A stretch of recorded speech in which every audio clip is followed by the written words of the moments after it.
Sigue siendo el máximo referente del turismo de carretera y de la marca Ford. 9 son los títulos que ganó Juan, insuperables todavía hasta el día de hoy. 1949, 1950, 51, 52, 55, 56, 57, 58 y 1960. Pero a pesar de todo ello, quedó en la lista de los 74 pilotos que entregaron su vida por esa pasión. La verdad que es uno de los más grandes pilotos, yo diría el más grande piloto del turismo de carretera, porque además salió subcampeón del turismo de carretera en 1953 detrás de su hermano Oscar, y en 1959 que pierde el campeonato con Rodolfo de Álzaga por un punto. La verdad, una persona, un ídolo total, porque imbatible después.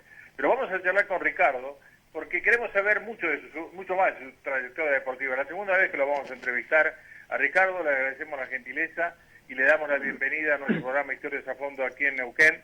Sergio Saracho, como te decía hoy, Ricardo, está en la radio y yo estoy en mi casa tranquilo. ¿Cómo estás, Ricardo? Buenas noches. Hola, buenas noches. Un gusto estar en contacto con todos ustedes. Un saludo grande a toda la gente de Neuquén. Bueno, como te decía, hoy también te quiero reiterar, porque se lo quiero decir a la audiencia también, nos están escuchando a lo largo y a lo ancho de todo el país. Para darte una referencia, provincia de Buenos Aires, bueno, provincia de Neuquén, Río Negro, provincia de Córdoba, también en Perú, en Estados Unidos. Bueno, la verdad que algo muy, pero muy lindo para nosotros, porque además quiero agradecerle, Sergio, permitime, y Ricardo, a Daniel Palacios y Vito Carri del programa La Violeta Producciones, que nos ha facilitado un montón de material, así que les quiero agradecer. Y hay muchos colegas que están en línea también mandando saludos, Carlos Acosta también de Capital Federal, bueno, mucha gente que se ha enganchado en esto. Pero, ¿cómo era Juan Gálvez, Ricardo? Porque todo el mundo decía, bueno, Juan es serio, es esto, es aquello, pero vos lo definiste muy bien. ¿Cómo era tu padre, Juan Gálvez? Sí, tal vez la imagen que Juan siempre dio hacia la gente era de una persona introvertida, callada, y en realidad esa era seguramente su modo de concentrarse, su modo de trabajo.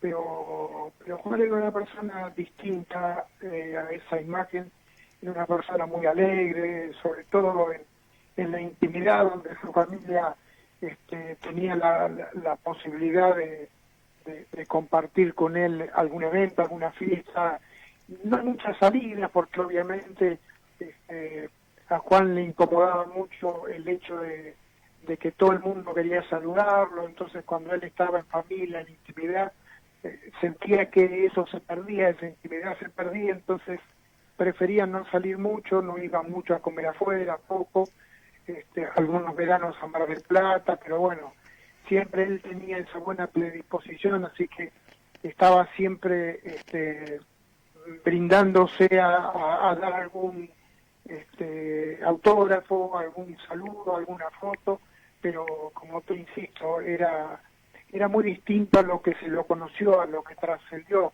No era una persona tan extremadamente reservada, callada como se lo veía, esa era su forma de trabajo. Bien.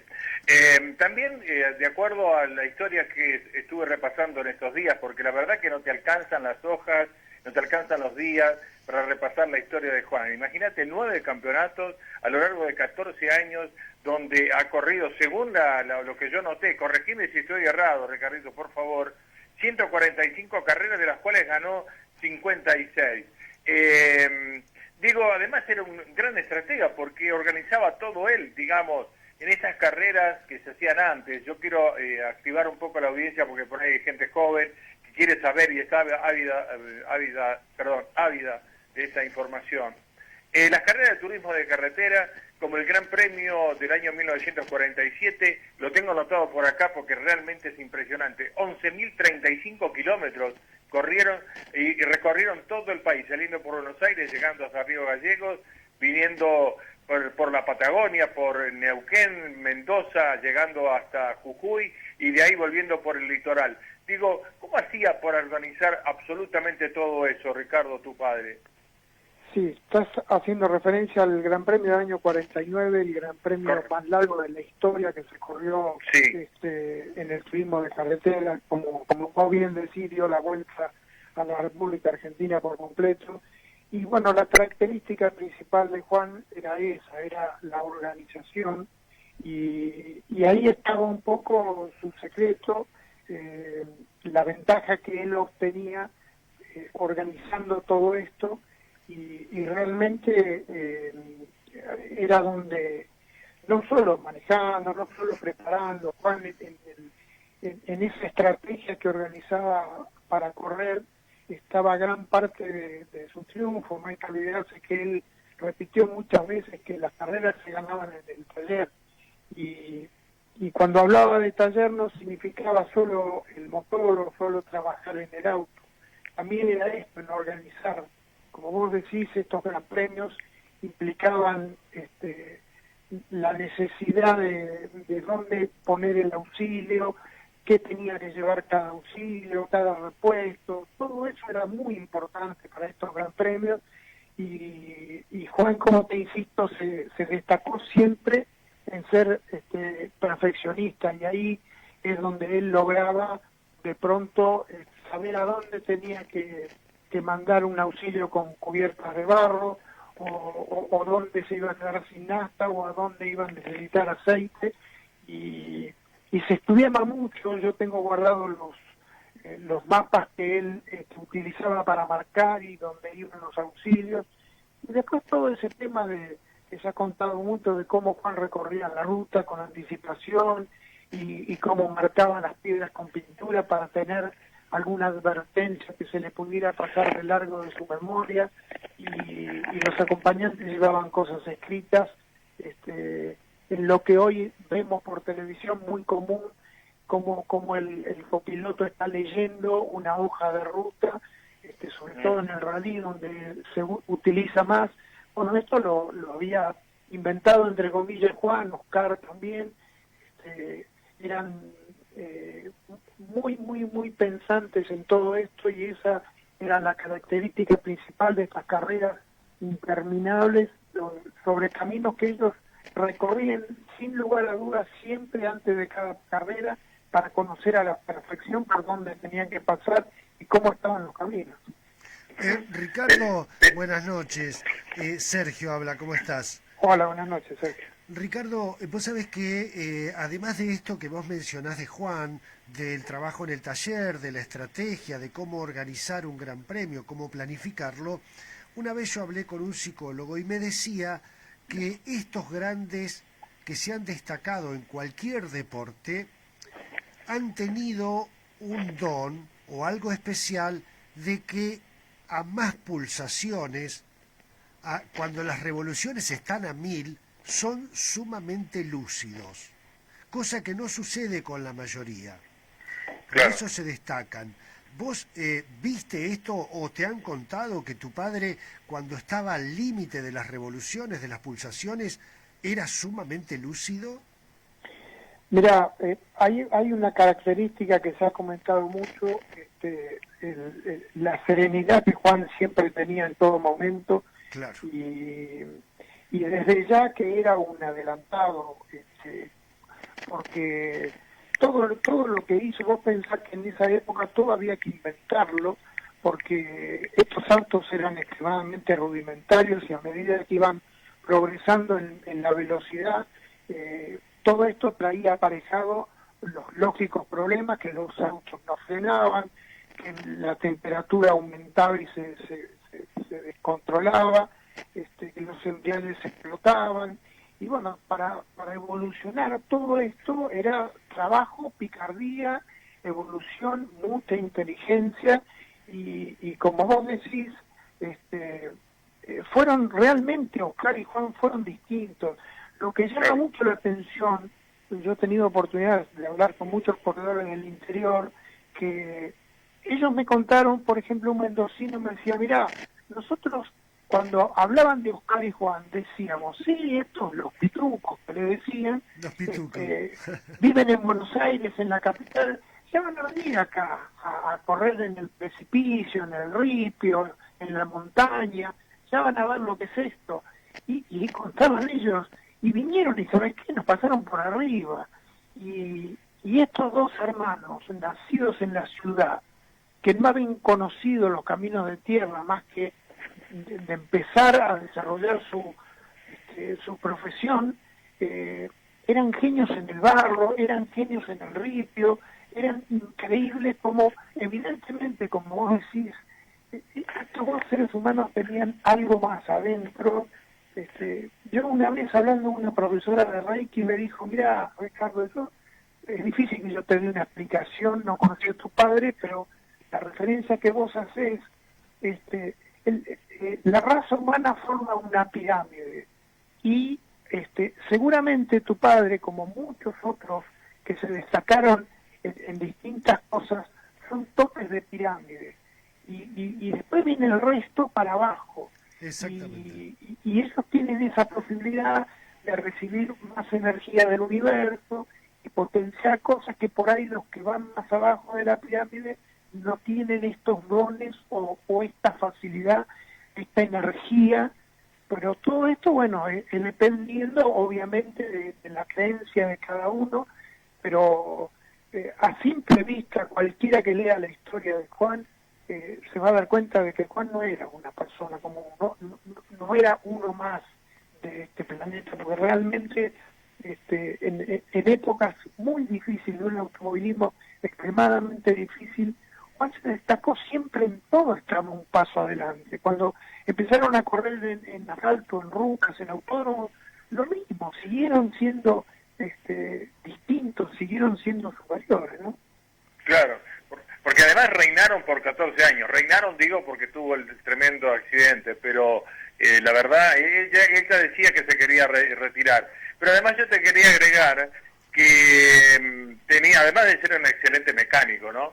Tenía para mí un físico privilegiado, no lo digo yo, sino lo has dicho vos y lo ha dicho mucha gente que lo ha conocido, porque la verdad que tenía un aguante, corría toda una carrera y después se venía manejando, trayendo el auto de carrera donde terminara, sea en el Chaco, sea en Neuquén, sea en Mendoza, sea en Córdoba, sea en Buenos Aires, ¿no? Sí, no, ni hablar. Mirá, yo los comentarios de Raúl eran realmente extraños en el sentido de que vos decís, no está hablando de una persona normal. Raúl decía, mira, yo muchas veces me pasaba, a pesar de la adrenalina, de los nervios, cuando lo bajaba la bandera, yo tenía necesidad de ir al baño porque estaba 8 horas, 9 horas arriba del auto y bueno, yo paraba el auto, me bajaba y me iba corriendo al baño. Y tu hijo jamás, tu hijo se bajaba, hablaba con el comisario deportivo, se ponía a mirar el auto, yo volvía y tu viejo seguía hablando. Y por ahí pasaba en media hora, llevábamos el auto al parque y por ahí, viste, a la perdida, te insisto, es un cuento de Raúl, decía tu viejo, Raúl, el baño, y yo no sé, realmente cómo tenía tanto control sobre su organismo, y tenía una enorme cantidad de características increíbles del común. Juan tenía una vista sobrenatural, era impresionante, dicho, pero por supuestísimo por la familia, los que lo rodeaban. Él siempre veía un poco más, así sea de noche, de día, y Raúl contaba lo que comían en los grandes premios, que llevaban muchas semillas, llevaban nueces, avellanas, almendras, orejones y agua.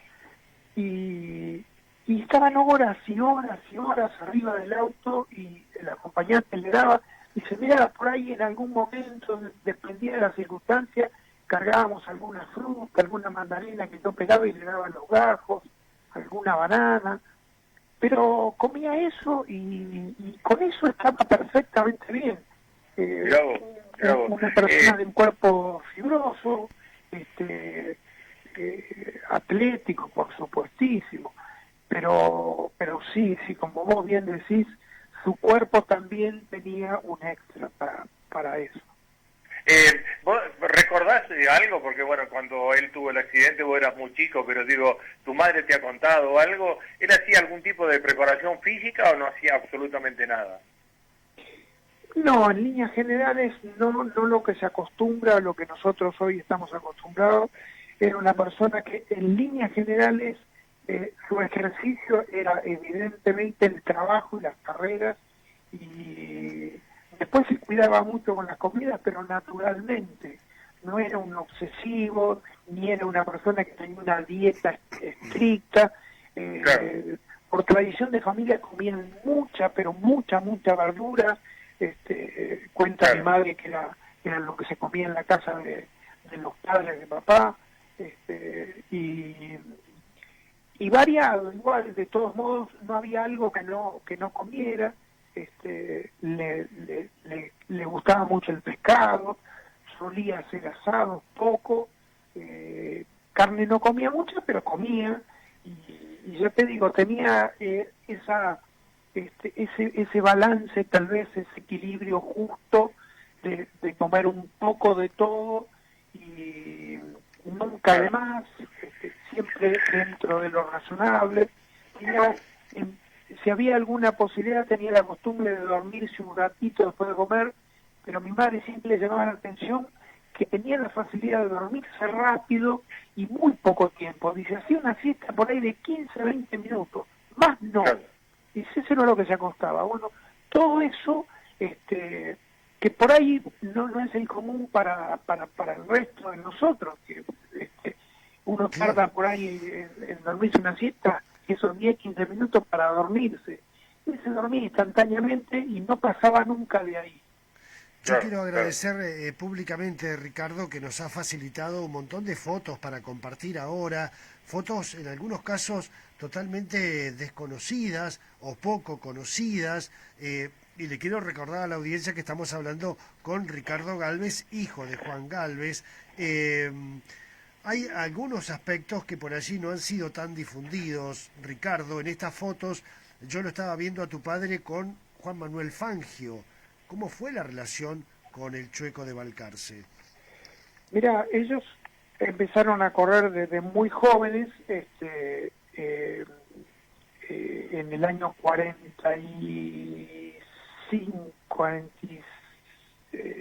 35, cuando empieza el turismo de carretera. Fangio empieza a correr como acompañante, y Oscar corría con Juan de acompañante, así que se conocen de las primeras carreras, y enseguida hubo entre ellos una diferencia importante con el resto. Enseguida empezaron a hacer las carreras Gálvez-Fangio, Fangio-Gálvez. Claro. Realmente se sacaban chispas, hasta que Juan, en un gran premio que fueron a correr a Brasil, que los invita un club de Brasil a correr un gran premio a los Gálvez y a Fangio, habían conseguido en la última etapa semejante diferencia con el resto de los brasileros. Venía Oscar ganando, bastante cerca Fangio, y el tercero estaba como a 2 horas de diferencia. En la última etapa los habían matado, y faltando unos 35 kilómetros para la llegada, Juan venía tratando de que Oscar bajara un poco el ritmo porque se habían separado mucho de Fangio, y Oscar, que tenía un carácter muy distinto a Juan, era bastante vehemente, y venía por ahí un poco exagerado ese ritmo que él mantenía, y terminaron volcando. Fangio los alcanzó, le habían conseguido una diferencia de unos 15 minutos. En ese vuelco, Fangio los alcanza, logran dar vuelta al auto y salen atrás de Fangio, lo vuelven a pasar, y corriéndose entre ellos dos, llegan a una bifurcación que era exactamente lo mismo, izquierda o derecha, y toman por la derecha y hacen 35 kilómetros, y cuando llegan a la llegada llegaron por atrás, o sea, era el otro camino, estaban todos mirando para el otro lado, la llegada del cartel estaba al revés. Entonces le dicen, no, se equivocaron de camino, tienen que volver 35 kilómetros para allá y agarrar por el otro lado, porque no le podemos bajar la bandera al revés. Claro. Así que dieron vuelta los dos autos, y dieron esos 35 kilómetros hasta Negrín y volvieron a hacer los 35 kilómetros, y así todo, con la diferencia que habían sacado. La carrera la ganó Fangio y Oscar salió segundo con Juan, y ahí es donde existe ese hecho fundamental en la historia de los dos, en que Juan, un poco enojado porque habían perdido la carrera por esto de que no lo pudo calmar a Oscar, Oscar se enoja y le dice: mira, vos tenés que fácil, ¿viste? Vos me decís a mí, el que maneja soy yo, vos tenés que fácil. Y le dijo: agarra el auto, corre vos, a ver si esto es tan fácil como vos te crees. Entonces, como el auto era de los dos, la próxima carrera era unas 1000 millas que se corrían. Sí. Entonces, Juan debuta como piloto. Esa es la primera carrera de Juan. Estamos hablando del año 41, y él, con bastante cuidado de no romper el auto, llegaron a Bahía Blanca, la primera etapa ganando Fangio y segundo Juan, y a la vuelta le ganó la vuelta a Juan, pero no alcanzó a descontar la diferencia, así que termina Juan su primera carrera siendo segundo de Fangio. Después, por supuesto que Oscar se sorprende con todo esto, no pensó que Juan iba a andar tan bien. Le dice: bueno, corre la manisierra, vamos a ver. Corre en la manisierra y termina el mismo resultado, la gana Fangio y Juan sale segundo. O sea, sus dos primeras carreras consigue esos dos segundos puestos, y de ahí, bueno, viene la separación de la Segunda Guerra Mundial, y ya al reiniciarse en el 47, cada uno con su auto. Claro, claro. No nos queda mucho tiempo, lamentablemente, pero bueno, las preguntas, algunas cosas que yo quiero, digamos, desmitificar. ¿Ellos tenían apoyo de Perón en su época o Perón los usó para sus campañas políticas? No, mira, es largo, realmente me encantaría contarte toda la historia, pero es muy largo. Sí. Perón no puso absolutamente nunca nada dentro del auto de Juan, ni de Oscar tampoco. Lo que sí Perón hacía era usar el turismo de carretera como propaganda, pero la categoría, se dijo mucho de que Perón le daba, que a Juan lo seguía un avión. En el año 1955, el golpe de Estado militar, por culpa de todo esto, a Juan intervinieron todos sus bienes, porque decían que Juan tenía cosas que Perón le había dado. Le revisaron absolutamente todo. Lo mismo Oscar, tuvieron interdicto un año entero y le revisaron hasta el último centavo. No le encontraron nada porque Juan no tenía absolutamente un centavo más que no fuera lo ganado con la carrera, porque vivía de eso. Es una muestra de que Perón nunca jamás en la vida le dio a los Gálvez nada. Bien. Y la otra que te quería preguntar, siendo de esta capacidad, siendo que Oscar le gana en Palermo aquellas pruebas que tenían que ver con los grandes de la Fórmula 1, donde Fangio ya daba vuelta por ese lado, digo, ¿por qué Juan no intentó ir a Europa con lo grande que era como piloto? Mira, esto es otro cuento largo que desgraciadamente no te lo puedo desarrollar, pero te voy a decir simplemente esto. Cuando Juan gana el Gran Premio del año 49, el más largo de la historia, el peronismo había instituido, la Fundación Eva Perón había instituido como premio un Fórmula 1, en realidad en un Fuerza Libre, en ese momento, que habían mandado a hacer a Europa, que estaba en camino. Como Perón no quería que los Gálvez se vayan de la Argentina, porque les servía como propaganda, abriendo caminos, eso es otra historia, nunca le dieron ese auto, ni siquiera le dieron la plata a ese auto. Yo tengo los diarios guardados donde están los titulares que dicen: es inminente el auto de la Fundación Eva Perón para Juan Gálvez. Nunca se lo dieron, porque Perón no quería que Juan se vaya a correr afuera, ni Oscar tampoco, los quería acá abriendo caminos y haciendo lo que hicieron. Que insisto, es muy larga la historia, pero claro. Dentro de la historia está la realidad que Juan no pudo irse al Chueco, le dio todo, absolutamente todo, para que se fuera, y a los Galvez no les dio nada. Intentaron hacer lo posible, los dos corrieron, Oscar con un poco más de apoyo económico, porque al principio fue más exitoso, tenía un auto mucho mejor, Juan con una P3, un Alfa Romeo que estaba absolutamente obsoleto, no pudo hacer mucho, y por eso se dedicó de lleno al turismo carretera. Claro.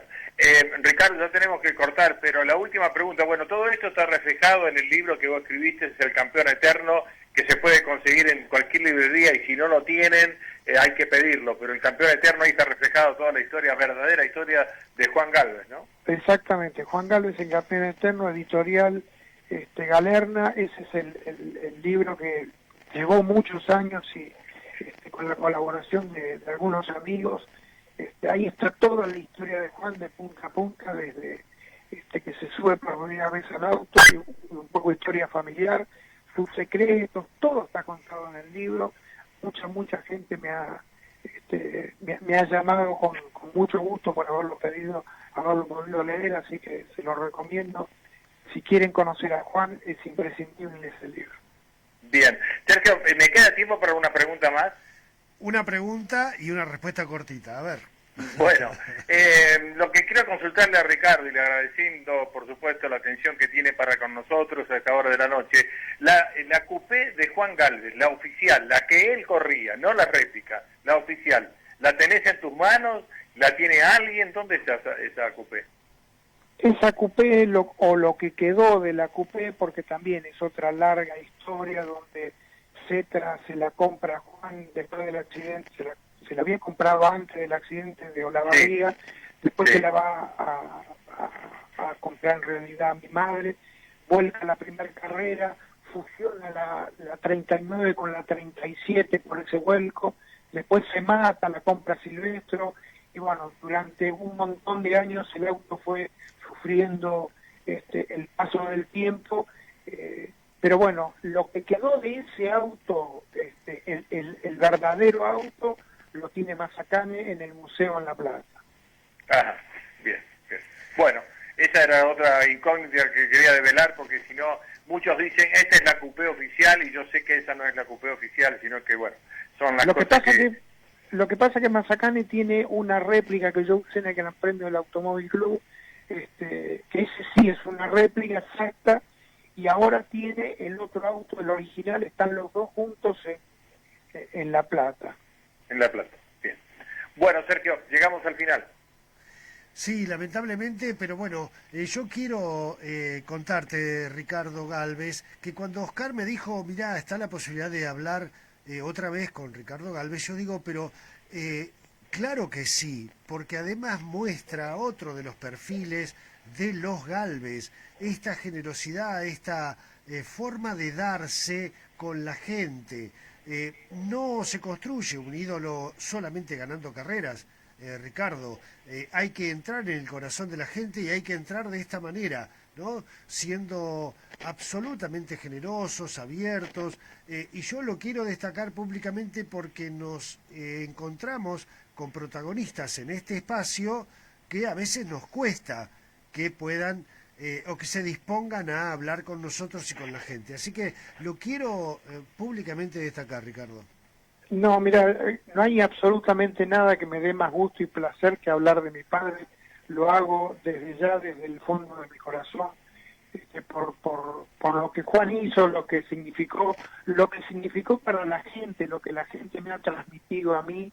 Desgraciadamente, bueno, han pasado muchos años y hay una generación que prácticamente convivió con él, que ya no está, pero yo hace muchos años, hace más de 50 años que he compartido con esta gente, así que siempre lo hago con mucho placer, lo voy a seguir haciendo, estoy a su disposición, se los dije el año pasado cuando hablamos, y lo reitero, para cuando quieran me llaman y charlamos todo lo que quieran, sin ningún problema. El agradecido soy yo.